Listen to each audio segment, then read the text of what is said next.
एकदा तर आनंद दिघे साहेब असताना मासुंदा तलाव गाळाने मातीने चिखलाने भरला होता आणि सगळं पाणी काढलं आणि दिघे साहेब म्हणाले की आता हे तलाव मासुंदा तलाव आपल्याला साफ करायचं आहे स्वच्छ. मला वाटलं साफ म्हणजे काय, त्याच्यामध्ये काय आपलं एरिएशन वगैरे करून काय करू.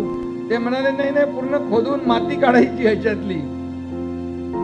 पण आनंद दिघे साहेबांनी एकदा मनावर घेतलं की कुठलं कठीण काम राहूच शकत नाही आणि ते नेहमी चॅलेंज स्वीकारायचे आणि मासुंदा तलाव आयुक्त महोदय पूर्ण पाणी काढून ट्रकच्या ट्रक हजारो ट्रक माती काढली आणि आज मासुंदा तलावाची खोली वाढली आणि त्या ठिकाणी पाण्याची साठवण क्षमता वाढली. म्हणून तुम्हाला आता मे महिन्यात देखील तलाव तुडुंब दिसतो. आणि म्हणून हे आपण सगळीकडे केलं पाहिजे.